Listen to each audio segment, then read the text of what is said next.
कदम साहेबांनी आमच्यावर संस्कार घातले, काँग्रेस पक्षाचे संस्कार आहेत की सरळ वाटेने राजकारण करायचं. अरे सरळ वाटेनेच करत होतो, पण साहेब काय झालंय मी आज जाहीरपणे सांगतो, कारण तुम्ही साहेबांबरोबर काम केलं तिघांनी, थोरात साहेब तुम्ही, पृथ्वीराज चव्हाण साहेबांनी, साहेबांचा स्वभाव माहिती आहे, तुम्ही खूप मनापासून कधी कधी सांगता. विश्वजित कदम साहेब फार सरळ होते, बरोबर आहे, सरळ होतेच म्हणून कदाचित मुख्यमंत्री पद मिळालं नाही त्यांना, तर राहू दे, होते सरळ. आणि मी आमच्या लोकांना सांगतो, आमच्या लोकांना, सांगली जिल्ह्याला, आणि ज्यांनी इथे कट कारस्थान केलं त्यांनाही सांगू इच्छितो, पतंगराव कदमांचे सगळे गुण माझ्यात आहे, पण विश्वजित कदमांचे स्वतःचे पण काही गुण आहेत, आणि हे लक्षात ठेवा तुम्ही. आणि म्हणून या जिल्ह्यातल्या काँग्रेस पक्षाच्या कार्यकर्त्याला वाऱ्यावर सोडणार नाही. तुमचे सगळ्यांचे मला फोन येत होते, विश्वजित यातनं मार्गखार, विशाल पाटील या ठिकाणी आमचा तरुण सहकारी आता बंडखोर उमेदवारी करतोय. मी त्याच्याही पाठीशी त्या परिस्थितीने खंबीरपणे उभे राहिलो. तो 19 तारखेला 18ला माझ्याकडे आला, 17ला माझ्याकडे आला, 22ला 21ला रात्री आला.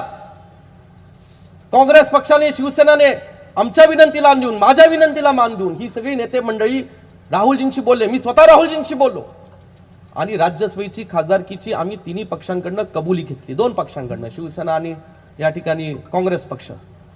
मी सांगितलं, अरे भावा नको या भानगडीत पडू, अपक्ष लढणं वेगळं असतं, या ठिकाणी लोकसभेला अपक्ष लढणं वेगळं असतं.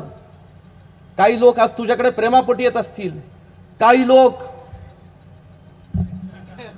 ह्याच्यासाठी येत असतील, ह्याच्यात नको फसू.